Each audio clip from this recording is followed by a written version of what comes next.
এক নারী মক্কায় চুরিতে ধরা পড়ল। বলেন তো চুরি করলে বিধান কি? কি কাটতে হবে?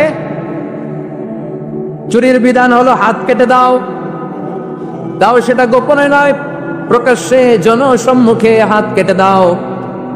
বনু মাখজুমিয়া গোত্রের নারী যখন চুরিতে ধরা পড়লো, সাহাবারা চিন্তায় পড়ে গেলেন। সবেমাত্র মক্কার লোকেরা কালিমা পড়ে মুসলমান হয়েছে, ইসলামের আইন কানুন তেমন জানে না, ইসলামের শরিয়ার সাথে বেশি পরিচিত নয়। এখন যদি বিশ্বনবী চুরির যেই বিধান এটা যদি কায়েম করে হাত যদি কেটে দেয়, না জানি মক্কার লোকেরা আবার বিগড়ে যায়, না জানি মক্কার লোকেরা আবার মুরতাদ হয়ে যায়, না জানি মক্কার লোকেরা ইসলাম থেকে দূরে সরে যায়। চলো চলো, সাহাবীরা মিলে পরামর্শ করলেন, চলো বিশ্বনবীর কাছে যে বলিও নবী, শুধু কেবলমাত্র একমাত্র এই নারীর জন্য চুরির হাত কাটার বিধানটা আপনি একটু থামিয়ে দেন। চুরির হাত কাটার যে বিধান এখানে একটু রহিত করে দেন, বাকিগুলা কইরেন মদিনাতে যে চলবে, কিন্তু মক্কায় এবারের জন্য মাফ করে দেন। কিন্তু কে বলবে? এই যে পরামর্শ, সাজেশন, এটা কে দিবে বিশ্বনবীর কাছে? সাহাবারা চিন্তায় পড়ে গেলেন। আল্লাহর নবীর সামনে দাঁড়িয়ে আল্লাহর দেয়া হুদুদ, আল্লাহর দেয়া বিধান থামিয়ে দেওয়া, মাফ করে দেওয়া, এই কথা বিশ্বনবীর সামনে বলার সাহস তো কেউ রাখে না। কেউ কেউ বলল, বিশ্বনবীর পালক পুত্র যায়েদ বিন হারিসার সন্তান উসামারে বিশ্বনবী নাতির মতো আদর করে, বড্ড বেশি ভালোবাসে উসামারে। এজন্য সাহাবারা উসামাকে বলতো হিব্বু রাসূলিল্লাহ, বিশ্বনবীর ভালোবাসা। কি বলতো? সাহাবীরা বললেন বিশ্বনবীর ভালোবাসা হিব্বু রাসূলিল্লাহ, উসামারে পাঠাও। উসামারে বিশ্বনবী নাতির মতো স্নেহ করে, মায়া করে, ভালোবাসে। আমরা পারবো না, উসামা পারবে। সবাই মিলে ফুসিয়ে উসামাকে, ছোট্ট উসামাকে রাজি করালো। উসামা এমন এমন কথা যে তুমি বিশ্বনবীর কাছে বলতে হবে, পারবা নাকি? উসামা বলে পারবো। সাইয়েদনা উসামা রাদিয়াল্লাহু তাআলা আনহু তরুণ সাহাবী বিশ্বনবীর কাছে গেলেন, যে বললেন, নবী, বনু মাখজুমিয়া গোত্রের এক নারী চুরিতে ধরা পড়েছে, এবারের জন্য কি এই মহিলাটারে মাফ করে দিলে হয় না? এবারের জন্য একটু ক্ষমা করা যায় না নবী? বিশ্বনবী বলেন, আতাশফাউ ফি হাদ্দিন মিন হুদুদিল্লাহ, তোমার এত বড় সাহস উসামা, তুমি আল্লাহর হাত, আল্লাহর দেয়া বিধান, এটার ব্যাপারে সুপারিশ করতে এসেছো? তোমরা কি জানো তোমাদের আগে যত কওম, যত গোত্র, যত জনপদ ধ্বংস হয়েছে তার কারণ ছিল তাদের মধ্যে গরিবরা অন্যায় করলে তারা বিচার করত, আর ধনীরা অন্যায় করলে তারা মাফ করে দিত। খবরদার! ওয়া আইমুল্লাহ লাউ আন্না ফাতিমাতা বিনতি মুহাম্মাদিন সারাকাত লাকাতা মুহাম্মাদুন ইয়াদাহা। বিশ্বনবী বললেন, ওরে উসামা, বনু মাখজুমিয়ার ওই প্রেস্টিজিয়াস এন্ড ডিগনিফাইড ফ্যামিলির মেয়ে তো দূর কি বাত, অনেক দূরের কথা। জেনে রেখো উসামা, আমার কলিজার টুকরা নয়নের পুটুলি ফাতেমাও যদি মক্কার জমিনে আজকে এই চুরির দায়ে ধরা পড়তো, আমি বিশ্বনবী মুহাম্মদুর রাসূলুল্লাহ ধরে ফাতেমার ডান হাতটা কেটে দিতে এক বিলম্ব দেরি করতাম না। ইন্নাল্লাহা ইয়া'মুরু বিল আদল, আমাদেরকে জাস্টিস শিখায় পশ্চিমারা, আমাদেরকে ইনসাফ শিখায়, আমাদেরকে সুশাসন শিখায়। আর ইনসাফ, সুশাসন, ন্যায় বিচার, সুবিচার, জাস্টিস কারে বলে বিশ্বনবীর বায়োগ্রাফি থেকে জেনে নাও। এই ছিল বিষ্ণু ইসা ইসলামের আদালতের নমুনা। আপনি যদি সাইয়েদনা ওমর ফারুকের জীবনের দিকে তাকান,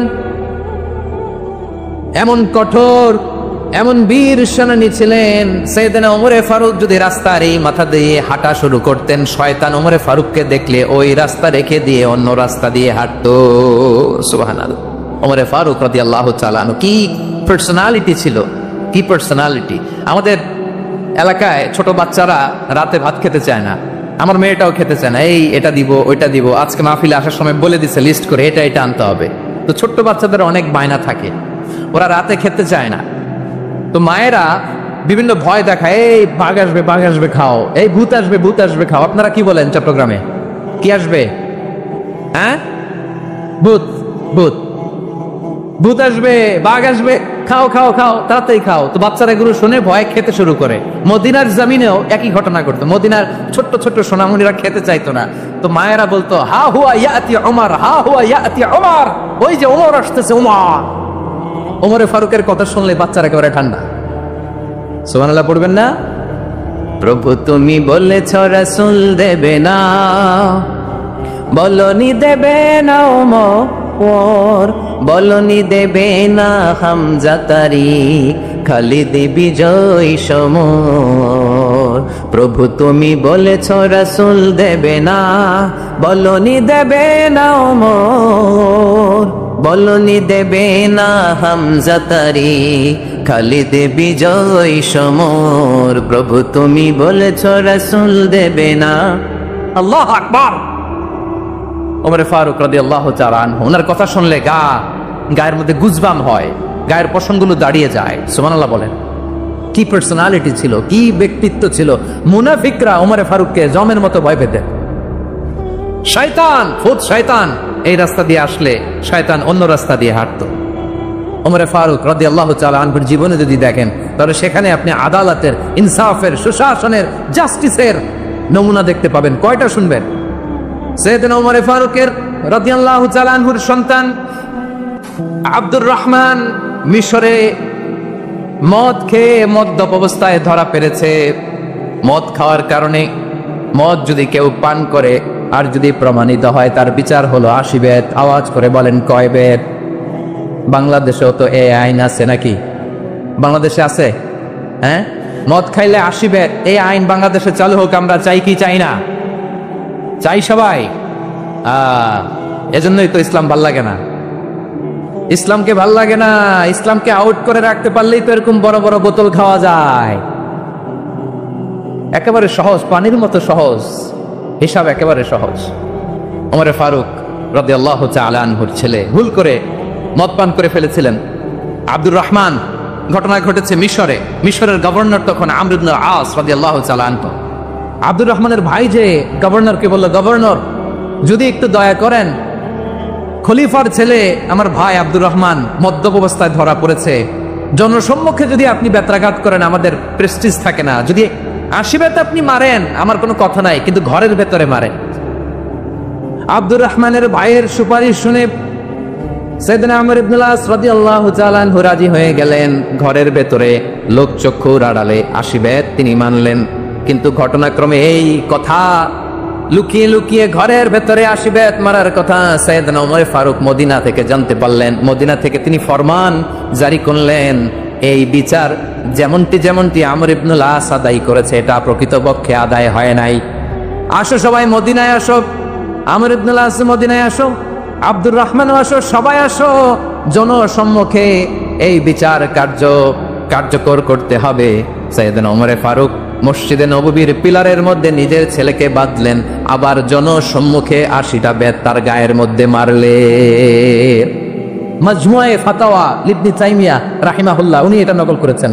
এটা সবচেয়ে বিশুদ্ধ মত। আর অনেক মত আছে, মারা গেছে কবরের উপর, ওগুলো বাদই দিলাম। কেমন খলিফা ছিলেন, কেমন খলিফা! পশ্চিমারা তোমরা জাস্টিস আমাদেরকে শেখাও, ইনসাফ কারে বলে, সুশাসন আমাদেরকে তোমরা শিখাও। ওমর ফারুক রাদিয়াল্লাহু তাআলা ওই বিচারকে তিনি ধর্তব্য মনে করেন নাই। মদিনাতে এনে আবার জনসম্মুখে আবার 80 বেত মেরেছেন।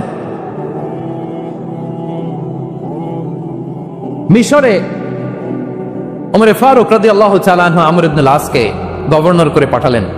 সেখানে আমর ইবনে আসের ছেলে একটা প্রতিযোগিতায় রানার আপ হয়েছে। এক মিশরি সেখানে চ্যাম্পিয়ন হয়েছে। রানার আপ বুঝতে পেরেছেন তো? রানার আপ সেকেন্ড হয়েছে, এক মিশরি হয়েছে চ্যাম্পিয়ন প্রথম। কিন্তু গভর্নরের ছেলে ও জিততে পারে নাই। ও রাগে ওই মিশরির গায়ের মধ্যে কয়েকটা লাঠি দিয়ে বাড়ি মেরেছে। মিশরি যে মদিনাতে ওমর ফারুকের কাছে বিচার দিলেন, আপনার গভর্নরের ছেলে অন্যায়ভাবে আমার গায়ে হাত তুলেছে। সাইয়েদনা ওমর ফারুক আবার ফরমান জারি করলেন, আসো মদিনাতে আসো। মিশরীকে ডাকলেন।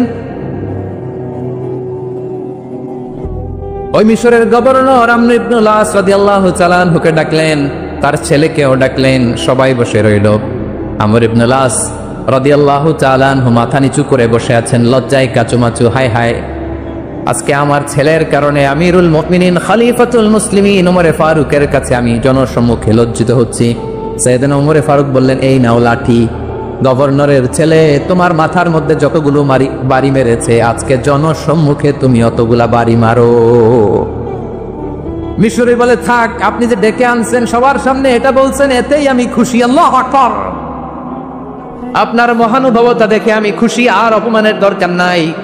ওমর ফারুক বলে, না, খবরদার, এই কথা মিশরি তুমি বলো না, মারো, যতগুলা বাড়ি মেরেছে মারো। বাধ্য হয়ে মিশরি আমর ইবনুল আসের সামনে ওনার কলিজার টুকরা সন্তানের মাথার মধ্যে বাড়ি মারতে আরম্ভ করলেন। ঠিক যতগুলা বাড়ি গভর্নরের ছেলে আমর ইবনুল আসের ছেলে মিশরীর গায়ে মেরেছিল, মাথায় মেরেছিল, মিশরী গুনে গুনে ততটা মারলেন। এই দৃশ্য দেখে ওমরে ফারুক রেগে মেঘে আগুন, রাগের চোটে রাগ সামলাতে না পেরে আর নিজেকে সামলাতে না পেরে মিশরীরে বললেন, ছেলেরে মারা শেষ হয়ে গেলে এবার বাবার টাক মাথার মধ্যে কয়েকটা বাড়ি মার।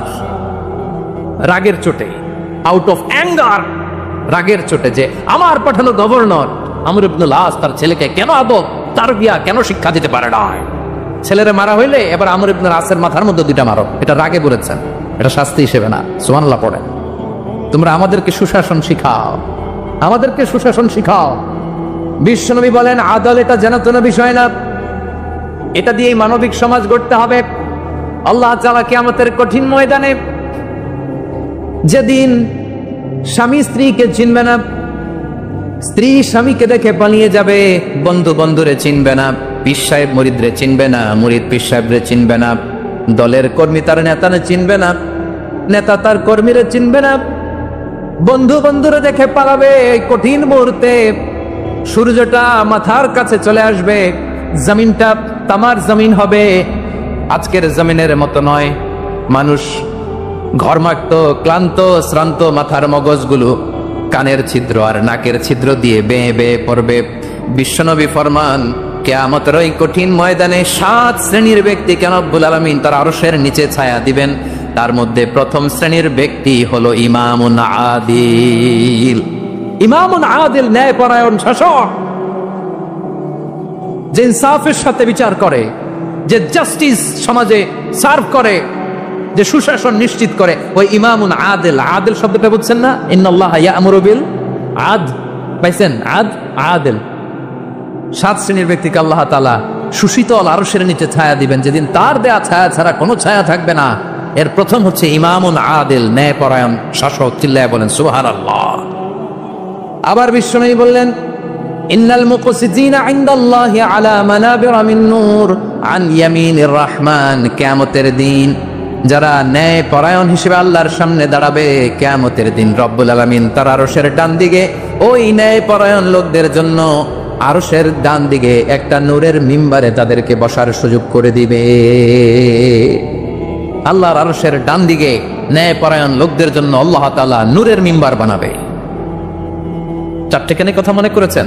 আল আদাল, জাস্টিস। ইন্নাল্লাহা ইয়া'মুরু বিল আদল। আল্লাহ তাআলা এই আদালতের নির্দেশনা দেয়, সুবিচার, সুশাসন। প্রিয় ভাইয়েরা, এটা আমরা বাংলাদেশে চাই কি চাই না? এই যে অরাজকতা, এই যে অন্যায়, এই যে জুলুম, এই যে ইনকনসিস্টেন্সি, সমাজের অসঙ্গতি, এর প্রধান কারণ জাস্টিস নাই, সুবিচার নাই, সুশাসন নাই। শেষবারের মতো আওয়াজ করে বলেন তো, আমরা বাংলাদেশে আদল চাই কি চাই না? তাহলে প্রথম নির্দেশনা শেষ। আল্লাহ তাআলা তোমাদেরকে আদলের আদেশ দেন। এরপরে আল্লাহ বললেন আমি তোমাদেরকে ইহসানের আদেশ দেই। ইন্নাল্লাহা ইয়া'মুরু বিল আদলি ওয়াল ইহসান। আমি তোমাদেরকে যেমনি আদলের নির্দেশনা দেই, তেমনি ভাবে তোমাদেরকে ইহসানের নির্দেশনা দেই। ইহসান, আওয়াজ করে সবাই বলেন তো ইহসান। সবাই বলেননি, সবাই বললে এতটুকু আওয়াজ হবে আমি বিশ্বাস করি না। আওয়াজ করে বলুন আল ইহসান। ইহসান মানে কারো প্রতি সফট হার্টেড হওয়া, মহানুভব হওয়া, অনুগ্রহ পরায়ণ হওয়া, অনুগ্রহশীল হওয়া, একে অপরের প্রতি দয়াদ্র হওয়া। একে অপরের প্রতি দয়াদ্র অনুগ্রহশীল হওয়া ছাড়া মানবিক সমাজ কশিনকালেও গঠন করা সম্ভব না। প্রিয় ভাইয়েরা, সুন্দর আচরণ দিয়ে, ইহসান দিয়ে যা জয় করা যায়, নরম আচরণ দিয়ে যেটা অর্জন করা যায়, কঠোরতা দিয়ে সেটা করা যায় না। বিষ্ণু ঈসা ইসলাম ইহসান দিয়ে, কোমল আচরণ দিয়ে, তার অনুগ্রহ দিয়ে তিনি অনেক কাফিরের হৃদয়কে জয় করে ফেলেছেন। সাইয়েদনা সুমামা ইবনে উসাল রাদিয়াল্লাহু তাআলা আনহুর কথা মনে পড়ে যায়। তিনি ছিলেন ইয়ামামার বাদশা। মদিনাতে বিশ্বনবীকে হত্যা করার নিয়তে এসেছিলেন। গোপনে গোপনে বিশ্বনবীকে হত্যা করে আবার ইয়ামামাতে তিনি ফিরে যাবেন। কিন্তু কি অবাক করা কাণ্ড, হত্যা করতে পারে নাই, সাহাবাদের হাতে তিনি ধরা পড়ে গেলেন।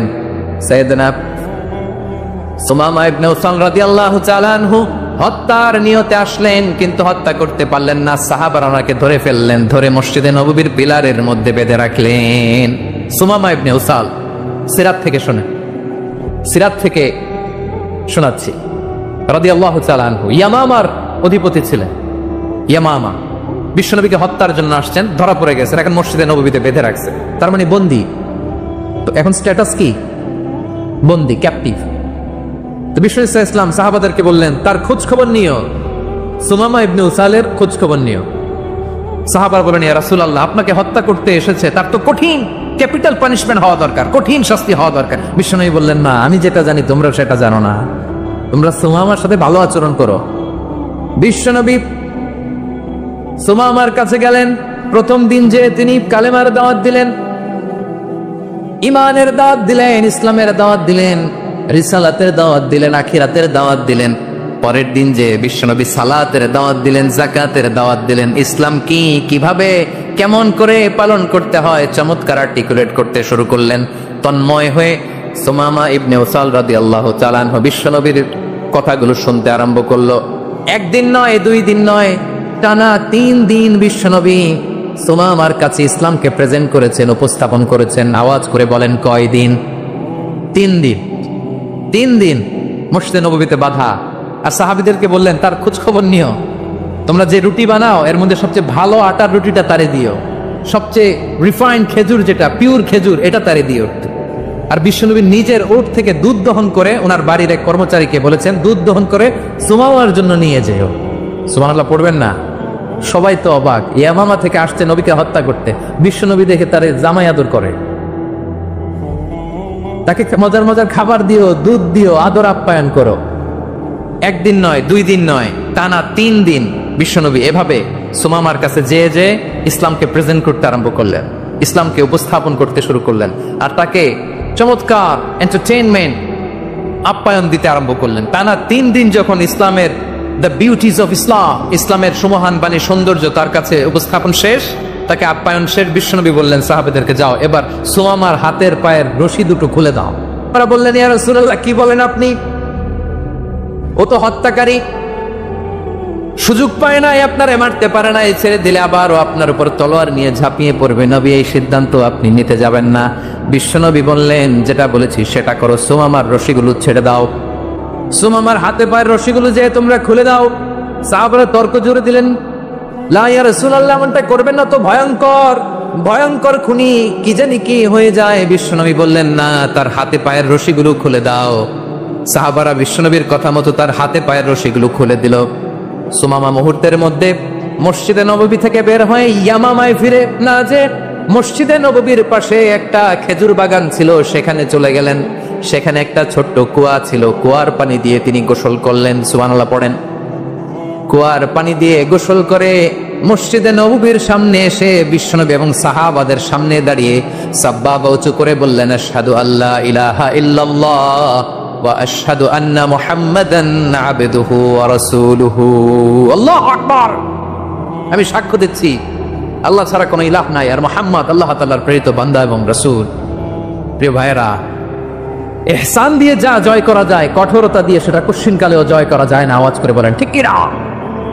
এবার সুমামা দাঁড়িয়ে বলে, ওগো নবী, আমি তো কালিমা পড়ে মুসলমান হয়ে গেলাম, এবার শুনেন, এই মুহূর্তের আগে আপনার চেহারার চাইতে নিকৃষ্ট কোনো চেহারা আমার কাছে ছিল না, কিন্তু শাহাদা পাঠ করার পরে আপনার চেহারার চাইতে উত্তম শ্রেষ্ঠ কোনো চেহারা আমার কাছে আর নাই।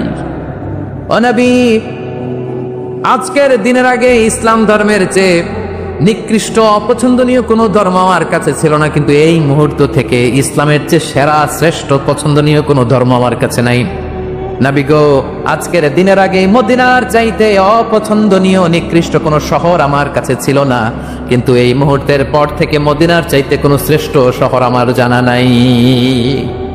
সে ছিল গমের বড় ডিলার, গম বেচত। কি বেচত? তার গম কিনে মক্কার লোকেরা রুটি খাইতো। সে ঘোষণা দিল, আজকে থেকে মক্কাবাসীদের জন্য সব গম আমি হারাম করে দিলাম, মক্কাবাসী এখন না খেয়ে মরে। সুবহানাল্লাহ পড়বেন না? মক্কাবাসী বিশ্বনবীর কাছে আসলেন, এসে বললেন, মুহাম্মদ, আমরা তো তোমার ভাই, তোমার চাচা, তোমার ভাতিজা, তোমার আত্মীয়, তুমি সুমামারে বলো সে যেন আবার গমের সাপ্লাই মক্কার জন্য অনুমতি দিয়ে দেয়। বিশ্বনবীর অনুমতি ক্রমে সুমামা আবার মক্কাতে গম পাঠাতে শুরু করলো। পড়েন সুবহানাল্লাহ। ইহসান, ইহসান দিয়ে আপনি যেটা জয় করতে পারবেন, you can win the heart of your enemies. ইহসান দিয়ে আপনি আপনার শত্রুর হৃদয়কে জয় করতে পারবেন। আওয়াজ করে বলেন ঠিক কিনা? এজন্য আল্লাহ বললেন ওয়া আনফিকু ফি সাবিলিল্লাহি ওয়া লা তুলকু বিআইদিকুম ইলাত তাহলুকা ওয়া আহসিনু ইন্নাল্লাহা ইউহিব্বুল মুহসিনিন। তোমরা আল্লাহর রাস্তায় দান করবে আর নিজেরা নিজেদেরকে ধ্বংসের হাতে ঠেলে দিও না। তোমরা একে অপরের প্রতি ইহসান করবে, কারণ ইহসানকারীদেরকে আল্লাহ বড্ড ভালোবাসেন। সুবহানাল্লাহ পড়েন। আবার সূরা রহমান আল্লাহ বললেন হাল জাযাউল ইহসানি ইল্লাল ইহসান ফাবিআইয়ি আলা, সবাই পড়েন ফাবিআইয়ি আলাই রাব্বিকুমা তুকাযযিবান। ইহসানের প্রতিদান হিসেবে ইহসানি হয়। বিশ্বনবী সুমামার প্রতি যেমন ইহসান করেছেন, সুমামাও ঠিক তেমন ইহসান ফিরিয়ে দিয়েছে। ঠিক কিনা বলেন? তাহলে এক নম্বরে হচ্ছে আদ, ন্যায় বিচার। দুই নম্বরে সবাই বলেন ইহসান, সদাচরণ। ইহসান দুই ধরনের প্রিয় ভাইরা, ইহসান ফিল ইবাদা, ইহসান ফিল মুআমালা। ইহসান ফিল ইবাদা হচ্ছে একাগ্র অনুভবে ইবাদতে ডুব দেওয়া, এর নাম ইবাদতের ইহসান। সুবহানাল্লাহ পড়ে। বিশ্বনবী বলেন ইহসান মানে কি জানো নাকি? হাদিসে জিবরিলে সাইয়েদনা জিবরিল আলাইহিস সালাম বিশ্বনবীকে বললেন আখবিরনি আনিল ইহসান। নবী আমাদেরকে বলেন ইহসান মানে কি? বিশ্বনবী বললেন আনতা আবুদাল্লাহা কাআন্নাকা তারাহু ফাইন লাম তাকুন তারাহু ফাইন্নাহু ইয়ারাক। ইহসান মানে হলো এমন ভাবে তুমি আল্লাহর সামনে নিজেকে উজাড় করে ইবাদত করবে, তুমি ভাববে তুমি আল্লাহকে দেখতে পাচ্ছ। আর এটা যদি ভাবা তোমার জন্য কঠিন হয়ে যায়, অন্তত এতটুকু তুমি ভাববা যে আল্লাহ তোমাকে দেখতে পাচ্ছেন। ঠিক কিনা বলেন? আমার বীর চট্টলার ভাইয়েরা, কেউ যেটা দেখে না সেটা দেখে কে? এই বিশ্বাস হৃদয়ের মধ্যে আছে? নামাজে যখন দাঁড়ান এই ফিলিংসটা আনা যাবে? হ্যাঁ, এশার সালাত তো এখনো হয় নাই না? আলোচনা শেষে এশার সালাত এখানে অনুষ্ঠিত হবে, তাই না? আচ্ছা বলুন তো, আমরা এশার সালাত পর্যন্ত বেঁচে থাকবো এই গ্যারান্টি আছে কার কার? হাত তোলেন। কয়েকজন হাত তুলছে পেছনে, না বুঝে তুলে ফেলছে। এশা পর্যন্ত যে আমরা হায়াত পাবো কোনো গ্যারান্টি আছে? সবাই আওয়াজ করে বলেন গ্যারান্টি আছে? গ্যারান্টি নাই। এই জন্য বিষ্ণু ইসলাম বলেছে এমন ভাবে নামাজে দাঁড়াও, ইবাদত করো, মনে করো হতে পারে এটাই আমার জীবনের শেষ নামাজ। পারফর্ম দ্য সালাহ as if this is your last and final prayer. এমন ভাবে সালাতে দাঁড়াও, ভাবো হতে পারে এটাই তোমার জীবনের শেষ নামাজ। এমন ভাবে নামাজে দাঁড়াও, ভাবো এটাই শেষ নামাজ। তাহলে নামাজে একাগ্রতা বাড়ায় দিবে কে? ফলে ইবাদতের ইহসান আমাদের অর্জিত হবে। আর মুআমালাতে ইহসান হলো, বিশ্বনবী বলেন ইন্নাল্লাহা তাবারাকা ওয়া তাআলা কাতাবাল ইহসানা আলা কুল্লি শাই ফাইদা কাতালতুম ফাআহসিনুল কিতলা ওয়া ইযা যাবাহতুম ফাআহসিনুদ যাবহা ওয়ালিউহিদ্দা আহাদুকুম শাফরাতাহু ওয়ালিউরিহ যাবিহাতাহু। ইহসান দুই ধরনের। আওয়াজ করে বলতে হবে কয় ধরনের? সবাই বলুন আওয়াজ করে, কয় ধরনের? একটা হচ্ছে ইহসান ফিল ইবাদা, ইবাদতে ইহসান। ইবাদতে ইহসান কি? একাগ্র অনুভব দিয়ে ইবাদত করা, মন প্রাণ দিয়ে ইবাদত করা। আর মুআমালাতে ইহসান কি? সব কাজে, দৈনন্দিন কাজে, কর্মে, সামাজিক অ্যাক্টিভিটিতে কোমলতা প্রদর্শন করা, অনুগ্রহের সাথে সবকিছু করা। আল্লাহ তাআলা ইন্নাল্লাহা তাবারাকা ওয়া তাআলা কাতাবাল ইহসানা আলা কুল্লি শাই, তিনি সব কিছুর ব্যাপারে ইহসানকে আবশ্যক করেছেন।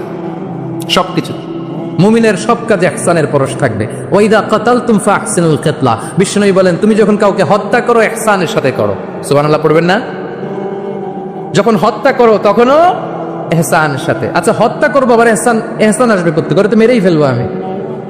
আল্লাহ, ও ভাই একজন খুন করেছে, খুনি রাষ্ট্রীয় আইনে তার শাস্তি হয়েছে ডেথ পেনাল্টি, মৃত্যুদণ্ড। এখন মৃত্যুদণ্ড দেখে আপনি যেমনি মন চায় তেমনি মারবেন লোকটারে? ওর নাক কেটে ফেলতে পারবেন? ওর কান কাটতে পারবেন? ওর চোখ উপড়ে ফেলতে পারবেন আপনি? যেমন মন চায় তার অঙ্গহানি করা যাবে না। ইহসানের সাথে তাকে হত্যা করো। সুবহানাল্লাহ, this is Islam, this is the true essence of Islam. ওয়া ইযা যাবাহতুম ফাহসিনুয যাবহা, যখন জবাই করবে তখনও ইহসানের সাথে জবাই করো। করব জবাই, ওইখানেও নাকি ইহসান। আচ্ছা কোরবানির দিন আমরা পশুগুলোরে কি করি বলেন সবাই আওয়াজ করে? জবাই জবাই মানে তো এটার মেরেই ফেলতেছি, একটু পরে তো টুকরো টুকরো করে গোশতগুলো খাবো, এটা তো খাবো, এটা তো মেরেই ফেলবে। বিষ্ণু বলে না, জবের মধ্যেও মুমিনের জবের ভেতরেও ইহসানের পরশ থাকা চাই। যখন জবাই করবে প্রাণীটাকে হাত পা টাইট করে বেঁধে নাও, ছুরিটাকে শার্পেন করে নাও, ধারালো করে নাও, যাতে অল্প সময়ে জবাইটা হয়ে যায়, প্রাণীটা যাতে কম কষ্ট পায়। সুবহানাল্লাহ পড়ে। দিস ইজ কল্ড ইহসান। ইহসান আল্লাহ তাআলা যেমনি আদলের আদেশ করেছেন, ন্যায় বিচার জাস্টিস এনশিওর করতে বলেছেন, সমাজে ইহসানের ব্যবহার, ইহসানের অনুশীলন তিনি করতে বলেছেন। এজন্য মুমিনের প্রতিটি কাজে, আমার চট্টগ্রামের ভাইরা আমার দিকে তাকান, খেয়াল করে শুনুন, মুমিন জীবনের প্রতিটি কাজে ইহসানের পরশ থাকা চাই। আমরা যেন আমাদের পরিবারের প্রতি ইহসান করি, আমরা যেন আমাদের কর্মচারীদের প্রতি ইহসান করি, আমরা যেন আমাদের কলিগদের প্রতি ইহসান করি, আমরা যেন আমাদের ভাইদের প্রতি ইহসান করি। মুমিন জীবনের প্রতি কাজে ইহসানের পরশ থাকার দরকার আছে না নাই? কথা বুঝতে পেরেছেন? তাহলে আল্লাহ তাআলার তিনটা আদেশ ছিল, কয়টা গেল? ভুলে গেছে, ভুলে গেছে চট্টগ্রাম। তিনটা আদেশের মধ্যে কয়টা বললাম? প্রথমে কি ছিল? আদল। 2 নম্বরে, 3 নম্বরে রব্বুল আলামিন বললেন ওয়া ইতাইযিল কুরবা, নিকটাত্মীয়দেরকে দান করো, নিকটাত্মীয়দেরকে দাও, যারা তোমাদের ব্লাড কানেকশনের আত্মীয় তাদেরকে তোমরা দাও। এখানে জেনারেলি বললেন দাও, কি দিব সেটা তিনি এখানে বলেন নাই, সেটা তিনি সূরাতুল ইসরার মধ্যে বলেছেন। আল্লাহ বলেন ওয়া আতিযাল কুরবা হাক্কাহ, নিকট আত্মীয়দেরকে তাদের অধিকার, তাদের প্রাপ্য তোমরা বুঝিয়ে দাও। দেখেন, একটা শান্তির সমাজ, একটা সমৃদ্ধ সমাজ, একটা মানবিক সমাজ গঠনের জন্য আল্লাহ তাআলা বেশি না, মাত্র 3টা অর্ডার, 3টা ভার্ডিক্ট তিনি জারি করেছেন। 1 নম্বর সুশাসন, ন্যায় বিচার। 2 নম্বর ইহসান। 3 নম্বর নিকটাত্মীয়, যারা কাছের, তোমার ভেরি ক্লোজ রিলেশনশিপে আছে, তাদেরকে দাও। দাও, দিলে বাড়িয়ে দেয় কে? অনেকে দিতে চায় না, কৃপণতা করে। দিলে বাড়ায় দেয় কে? ওমিয়া মদিনার মধ্যে সবচাইতে গরিব সাহাবী ছিল বেলাল রাদিয়াল্লাহু তাআলা আনহু। ওনার এন্টায়ার অ্যাসেট, সম্পদের পরিমাণ কতদূর জানেন? একটা লুঙ্গি। বেলাল রাদিয়াল্লাহু তাআলা আনহু, ওনার টোটাল ওয়েলথের এস্টিমেশন হচ্ছে মাত্র একটা লুঙ্গি। একটা লুঙ্গি, টোটাল ওয়েলথ এস্টিমেশন, টোটাল সম্পদের পরিমাণ বেলাল রাদিয়াল্লাহু তাআলা আনহুর কি ছিল? কথা বোঝে নাই বোধহয়, কি ছিল? ওই বেলাল রাদিয়াল্লাহু তাআলা আনহুকে বিষ্ণু ইসলাম বলেছেন আনফিক ইয়া বেলাল, ও বেলাল তুমিও দাও। ওয়ালা তাখশা মিন যিল আরশি ইখলালা, আরশের অধিপতির তো কোনো ঘাটতি নাই, তুমি দিলে ওই আল্লাহ তোমারে বাড়ায় দিবে। এজন্য আমার প্রিয় ভাইয়েরা, দিলে কমে না, দিলে বাড়ে। অনেকে ধরে রাখে, নতুন কিছু নিতে পারে না, হাত দিয়ে যেটা ধরে রেখেছেন এটা দিয়ে দেন, বড় একটা ধরার সুযোগ পাবেন। জোরে বলেন ঠিক কিনা? ধরেন 5 কেজি ওজনের একটা ধরে রাখছেন, এখন 10, এটা না আসলে 10 কেজি ধরতে পারবেন আপনি? আচ্ছা, 10 কেজির জিনিস একটা আছে হাতে, ওইটা যদি ছেড়ে দেন তাইলে না 15 কেজি ধরতে পারবেন? কথা বলেন ঠিক কিনা? তাহলে দিলে বাড়িয়ে দেয় কে? রব্বুল আলামিন বললেন 3 নাম্বার আদেশ হলো তোমাদের প্রতি সমাজটারে কেমন করে মানবিক সমাজ, সুন্দর সমাজ গড়বা। 3 নাম্বার আদেশ হলো ওয়া আতিযাল কুরবা হাক্কা, নিকটাত্মীয়দেরকে তাদের প্রাপ্য বুঝিয়ে দাও।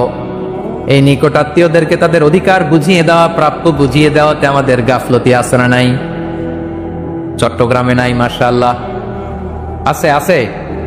অনেকে দেখবেন অনেক আল্লাহওয়ালা, তাহাজ্জুদ গুজার, সিজদা দিতে দিতে কপালে কালো দাগ ফেলে দিছে, সে তার বোনের হকটা আদায় করে নাই। আছে না নাই? হ্যাঁ, এখানেও আছে। সর্বনাশ। অনেক বড় হাজী সাহেব, বিশাল লম্বা দাড়ি, ছেলেরে সব দিয়ে দিছে, মেয়েরে কিছু দেয় নাই, মেয়ের হক আদায় করে নাই। আছে না নাই? এই হাজী সাহেবেরা, এ আল্লাহওয়ালারা কিয়ামতের ময়দানে আটকে যাবে। আপনি অন্যের অধিকার নষ্ট করেছেন, তাদের রাইটস কে ভায়োলেট করেছেন। এজন্য আল্লাহ তাআলা বলেন, কারো অধিকার যদি কেউ নষ্ট করে, ওই সমাজটা মানবিক সমাজ কঠিনকালেও হতে পারে না। এজন্য 3 নম্বর আল্লাহ বললেন ওয়া ইতাইযিল কুরবা, নিকটাত্মীয়দেরকে দাও। কি দিবা? তাদের অধিকার দিয়ে দাও, বোনের অধিকার বুঝিয়ে দাও, মেয়ের অধিকারে বুঝিয়ে দাও, ফুফুর অধিকারে বুঝিয়ে দাও। দেখবেন অনেক মায়েরা ছেলের পাতে মুরগির রান দেয়, মেয়ের পাতে দেয় মুরগির ঠ্যাং। এরকম আছে না নাই? ছেলেরা কি দেয়? মুরগির। মেয়ের পাতে কি দেয়? তো মেয়ের কি মুরগির রান খেতে মনে যায় না? মনে যায় না? এমনটা করা যাবে না। নিকটাত্মীয়দেরকে অধিকার দিয়ে দাও, নিকটাত্মীয়ের সাথে সুসম্পর্ক রাখো। আদেশটা কার? এজন্য প্রিয় ভাইয়েরা, জীবনে যদি বারাকা অর্জন করতে চান, নিকটাত্মীয়দের সাথে সুসম্পর্ক রাখতে হবে, তাদের জন্য উপহার পাঠাতে হবে। বিশ্বনবী বলেন, লা ইয়াদখুলুল জান্নাতা ফাতে, যে ব্যক্তি আত্মীয়তার সম্পর্ককে ছিন্ন করে দেয় সে কশিনকালেও আল্লাহর জান্নাতে ঢুকবে না। আপনি কি এটার সহজ হাদিস মনে করছেন? এটা সহজ কথা। আপনি ভাবছেন আপনার নামাজ আপনার বাঁচাতে পারবে, আপনার রোজা বাঁচাতে পারবে, আপনার তাহাজ্জুদ আপনার বাঁচাতে পারবে? অধিকার নষ্ট করলে কিছুই আপনারা বাঁচাতে পারবেন। এজন্য নিকট আত্মীয়দেরকে দিতে হবে বেশি বেশি। বিশ্বনবী বলেন, ইন্না সাদাকাতা আলাল মিসকিনি সাদাকা ওয়া আলা যির রাহিমি ইসনাতান সাদাকাতুন ওয়া সিলা। মিসকিনরে দান করলে শুধু দানের সওয়াব হয়, নিকট আত্মীয়কে দান করলে দুইটার সওয়াব হয়, সাদাকার সওয়াব হয়, আবার আত্মীয়তার বন্ধন অটুট রাখার সওয়াব হয়ে যায়।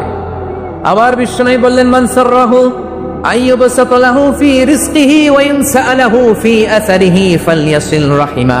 যে ব্যক্তি তার রিজিকের প্রশস্ততা চায় আর হায়াতে বরকত চায়, সে যেন তার আত্মীয়ের সাথে সুসম্পর্ক রাখে।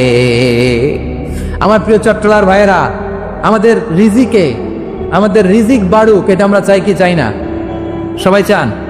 হ্যাঁ, আমাদের রিজিকে প্রশস্ততা আসুক, চাই কি চাই না?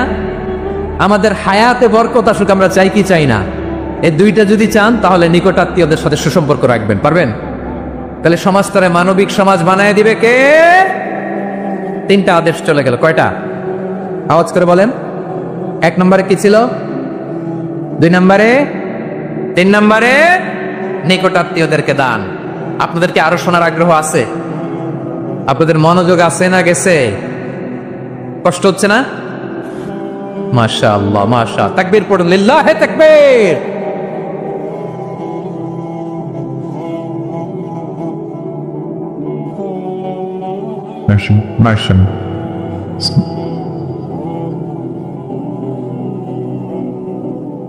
আমার প্রিয় ভাইরা, আল্লাহ তাআলা তিনটা জিনিসের জন্য আদেশ করেছেন, অনুরূপভাবে তিনটা বিষয়ে তিনি বারণ করেছেন, নিষেধ করেছেন। ওগুলোর কাছেও যাওয়া যাবে।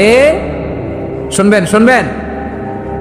রাব্বুল আলামিন বলেন, ওয়ায়ানহা আনিল ফাহশাই ওয়াল মুনকারি ওয়াল বাগি। আমি যেমনি তিনটি বিষয়ে আদেশ করলাম, অনুরূপভাবে তিনটি বিষয়ে বারণ করলাম, নিষেধ করলাম। আমার 1 নাম্বার নিষেধাজ্ঞা হলো অশ্লীলতার প্রতি। ফাহশা, ওয়ায়ানহা আনিল ফাহশা, আল্লাহ তাআলা অশ্লীলতাকে নিষেধ করেছেন। কোন জিনিসকে? সবাই বলুন, কোন জিনিসকে? যত ধরনের, যত টাইপের, যত ক্যাটাগরির অশ্লীলতা হতে পারে, সব অশ্লীলতাকে হারাম করেছেন কে? ফাহশা মানে কি?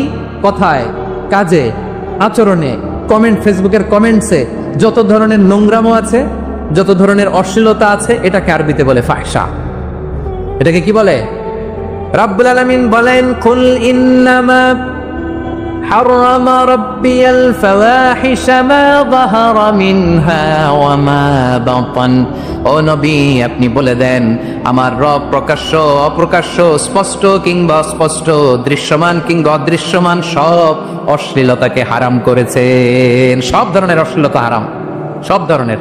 আল্লাহ তাআলা আমাদেরকে অশ্লীলতা থেকে বাঁচান, অশ্লীলতা থেকে তিনি আমাদেরকে হেফাজত করুক। পড়েন আমিন। এবার বলেন, আমাদের সমাজে অশ্লীলতা আছে না নাই? চট্টগ্রামে নাই? আমি কই নাই, ওনারা বলে আস। দেখছেন, আমি সামহাও বাঁচায় দেওয়ার ট্রাই করতেছি, ওনারা বলে আছে। অশ্লীলতা নানা ভাবে, নানা নামে, নানা মোড়কে আমাদের সমাজে আছে না নাই? সংস্কৃতির নামে, ফ্যাশনের নামে, বিনোদনের নামে, উপন্যাসের নামে, কনসার্টের নামে অশ্লীলতা আছে না নাই? আপনি দেখেছেন কনসার্টগুলোর অবস্থা? এই যে আতিফ আসলাম যে আসছে আমাদের দেশে, তারপর কে কে আসছে, আমাদের তরুণ তরুণীরা, আমাদের যুবক যুবতীরা, আমাদের জেনজিরা, কি অবস্থা ওইখানে? হ্যাঁ, কি অবস্থা? কে বাঁচাবে ওদের? কে রক্ষা করবে ওদের ইমানের, ওদের চরিত্রের হেফাজতের গ্যারান্টি কে দিবে? কনসার্টের নামে অশ্লীলতা আছে না নাই? ছেলে মেয়ে একে অপরকে জড়ায় ধরতেছে, একে অপরকে চুমু খাচ্ছে প্রকাশ্যে, দিবালোকে, গণমানুষের সামনে। আল্লাহ তাআলা এই অশ্লীলতা থেকে আমাদেরকে বেঁচে থাকতে বলেছেন, বেঁচে থাকতে বলেছেন। রূপালী জগতের নামে অশ্লীলতা আছে না নাই? এই টার্মটা আপনারা জানেন না? রূপালী জগৎ কি জগৎ? আসলে কি রূপালী জগৎ না অন্ধকার জগৎ? আমার বোনেরা, আপনাদেরকে যে কি বলে তারা বুঝায়, রূপালী জগৎ শুনেই আপনি ভরকে যাবেন না। রূপালী জগতে যে নারী যত বেশি উলঙ্গ সে নাকি তত বেশি সাহসী। জানেন, বলে এটা একটা সাহসী নারী, খুব সাহসী পদক্ষেপ তার। যত বেশি শরীর থেকে কাপড় নামাতে পারবে, যত বেশি বস্ত্রহীন হয়ে নিজেকে প্রেজেন্ট করতে পারবে, সে নাকি তত বেশি সাহসী। আমার চট্টলার ভাইয়েরা, শয়তানের প্রথমে এজেন্ডা ছিল বনি আদমকে বস্ত্রহীন করা। সে আদম এবং হাওয়া আলাইহিস সালামকে নিষিদ্ধ গাছের ফল খাইয়ে তাদেরকে বস্ত্রহীন করেছে। এই জামিনেও সে আমাদেরকে বস্ত্রহীন করতে চাইবে।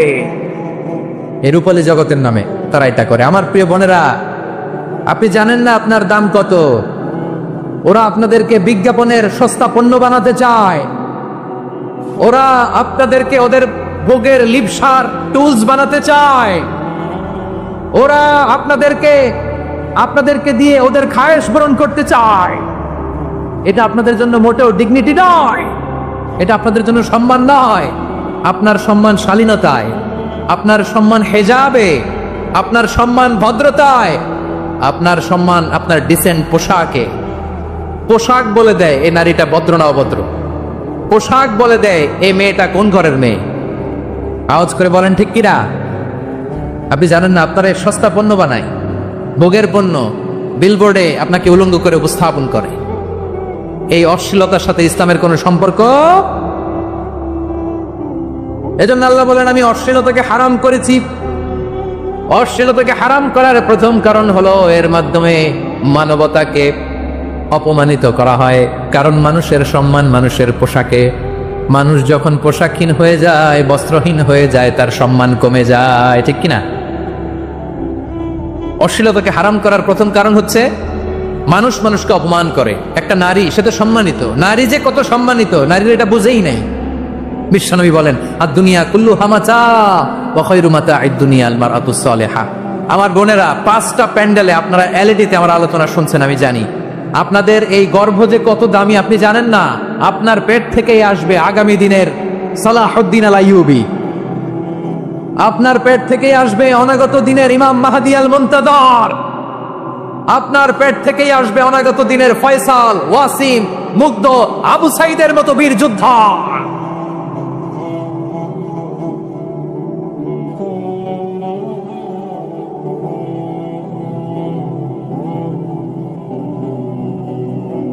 আমার প্রিয় বোনেরা, আমার প্রিয় বোনেরা, বিশ্বনবীর কথার ওজন খেয়াল করেন। আর দুনিয়া কুল্লুহা মাতা ওয়া খায়রু মাতা'আদ দুনিয়া আল মারআতুস সালিহা। দুনিয়ার সবকিছুই অ্যাসেট, এর মধ্যে সবচেয়ে দামি অ্যাসেট নেককার নারী। আপনার গর্ভ যে কত দামি আপনি জানেন না। নিজের সময়টাকে কাজে লাগান, কোরআন পড়েন, সুন্নাহ পড়েন। আপনার অনেক দায়িত্ব ঘরে। You are the MD of your family. একটা family it's a very big institution. পরিবার একটা অনেক বড় প্রতিষ্ঠান। and you are the MD of your institution. আপনি এই পরিবারের MD, managing director of your family.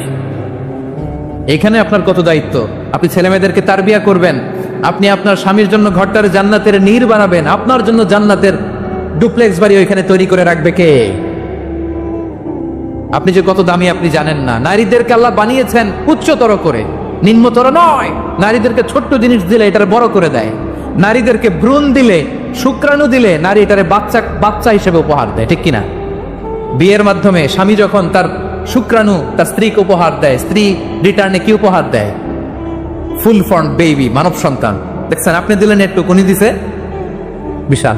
আপনি যদি নারীকে বাজার এনে দেন, নারী এটাকে সুস্বাদু খাবারে রূপান্তর করে দেয়। আপনি তাকে একটা মুচকি হাসি দিয়ে দেন, সে তার কলিজা দিয়ে দেয়। কিন্তু যদি আপনি তার মনে কষ্ট দেন, সে আপনার জীবনকে জাহান্নাম বানায়া দেয়। খবর আছে, নারীর মন বুঝতে পারলে নেয়ামত, বুঝতে না পারলে কিয়ামত, ঠিক কিনা বলেন? আমার প্রিয় বোনেরা, আপনি যে কত দামি আপনি জানেন না। জানেন না আপনি কত দামি। অনেক দামি আপনি, আপনাদেরকে যেন ভোগের সস্তা পণ্য বানাতে না পারে আপনাদেরকে সচেতন থাকতে হবে, সজাগ থাকতে হবে, কনসার্ন থাকতে হবে। শয়তানের ওই হাতছানির দিকে আর নজর দেওয়া যাবে না। তাহলে কেন আল্লাহ তাআলা এই ফাহশা অশ্লীলতাকে হারাম করলেন? 1 নাম্বার, এতে হিউম্যান ডিগনিটি কমে। 2 নাম্বার, এতে মানুষের অধিকার নষ্ট হয়। আপনি বিয়ে করেছেন, এরে পরকিয়া করেন, ওর সাথে এরকম আছে না নাই? স্ত্রীর অধিকার নষ্ট করেছেন। আপনি বিবাহ সম্পর্কে আবদ্ধ হয়েছেন, তার সাথে আপনি পরকিয়া করেন ওই ছেলের সাথে, আপনি আপনার হাজবেন্ডের সাথে বিট্রে করেছেন। এজন্য আল্লাহ অশ্লীলতাকে হারাম করেছেন। অশ্লীলতাকে হারাম করার আরেকটা কারণ হচ্ছে আল্লাহ তাআলা এই হিউম্যান জেনারেশনকে এটাকে প্রিজার্ভ করতে চায়। হিফজুন নাসল, এটা মাকাসিদুশ শরিয়ার অনেক গুরুত্বপূর্ণ একটা মাকাসিদ, অনেক গুরুত্বপূর্ণ। আপনার নাসল, আপনার জেনারেশনকে সংরক্ষণ করা। এই যে আসতেছে ফেব্রুয়ারি, কত ফেব্রুয়ারি জানো? এটা কি বিশ্ব ভালোবাসা দিবস? হ্যাঁ, কি দিবস? এই বিশ্ব ভালোবাসা দিবসের সাথে মুসলমানদের কোনো সম্পর্ক নাই। আমার প্রিয় ভাইরা, এই যে আপনি অবৈধ সম্পর্কে জড়ালেন, কেন আল্লাহ অশ্লীলতাকে হারাম করেছে দেখেন। বলতেছিলাম যে এটা আপনার নাসল, আপনার জেনারেশন, আপনার লিনিয়েজ, আপনার বংশকে প্রিজার্ভ করা। কে কার বাবা, কে কার মা, বাবা মা জানা, প্রজন্মকে প্রিজার্ভ করা, এটা ইসলাম ওয়াজিব করে দিয়েছে। এই যে অবৈধ সম্পর্কের কারণে, বিশ্ব বেহায়া দিবসের কারণে, এগুলোর আউটকাম, আউটপুট হিসেবে মাঝে মাঝে এই ঢাকা মেডিকেলের ডাস্টবিনে নবজাতকের বাচ্চার কান্নার আওয়াজ শুনতে পাওয়া যায়। চট্টগ্রাম মেডিকেলের ডাস্টবিনে নবজাতকের কান্না শুনতে পাওয়া যায়। বীর চট্টলার মুসলমানেরা বুঝতে পারলে আওয়াজ করে বলেন, এই যে চট্টগ্রাম মেডিকেলে যে নবজাতকটা পাওয়া গেল, ওর বাবাকে আমাকে বলেন, ওর বাবাকে, ওর মাকে, ও কোন ফ্যামিলির সন্তান কেউ জানে? আপনি হিউম্যান ডিগনিটিকে অপমান করেছেন না? আপনি তার ভবিষ্যৎকে অন্ধকার করেছেন না? আপনি তার লিনিয়েজকে প্রশ্নবিদ্ধ করে দিয়েছেন না? এই জন্য আল্লাহ তাআলা অশ্লীলতাকে আমাদের জন্য হারাম করে দিয়েছেন। পড়েন সুবহানাল্লাহ। এই জন্য রব্বুল আলামিন বলেন, কুল ইন্নামা হারামা রাব্বিয়াল ফাওয়াহিশা মা যাহারা মিনহা ওয়া মা বাতান। প্রকাশ্য অপ্রকাশ্য সব অশ্লীলতাকে হারাম ঘোষণা করে দিয়েছে কে? আবার দুনিয়ার বুকে যারা অশ্লীলতার প্রসার করে তাদের জন্য শাস্তি মজুদ রেখেছে কে?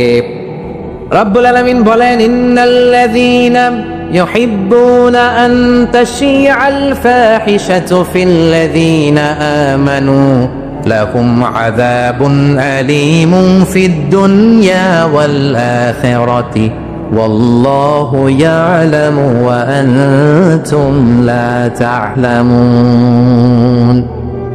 নিশ্চয়ই যারা বিশ্বাসীদের মাঝে অশ্লীলতার প্রচার প্রসার করতে চায় তাদের জন্য আমি মর্মন্তুদ শাস্তি প্রস্তুত করে রেখেছি, দুনিয়াতেও রেখেছি, আখিরাতেও রেখেছি। ঘোষণাটা কার?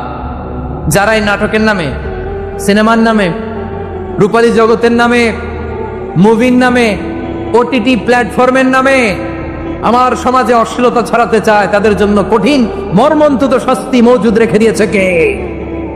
ও আমার বোনেরা, এখনো আপনি জাগবেন না? এখনো আপনার চিন্তার দুয়ারে এখনো নাড়া পড়ে নাই? ওরা আপনাকে উলঙ্গ বানাতে চায়, ওরা আপনাকে আইটেম গার্ল বানাতে চায়। এজন্য ইসলাম অশ্লীলতাকে হারাম করেছে। হারাম। ইসলাম বলেছে যোজন যোজন দূরে থাকো। ওরা বলে না, কাছে আসো, কাছে আসার গল্প, ক্লোজ আপ ওয়ান, কাছে আসার গল্প আছে না নাই? চট্টগ্রামে তো এগুলো নাই মাশাআল্লাহ। হ্যাঁ, এখানেও আছে ক্লোজ আপ ওয়ান, কাছে আসার গল্প। আল্লাহ বলেন, ওয়ালা তাকরাবুজ জিনা, কাছেও এসো না, জিনা থেকে যোজন যোজন কিলো দূরে থাকো। ওরা বলে কাছে আসার গল্প।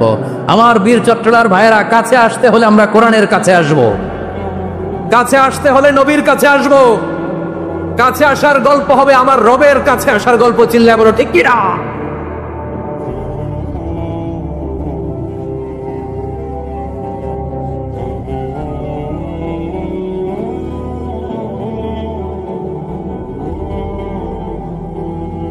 বসুন, বসুন আমার ভাইয়েরা।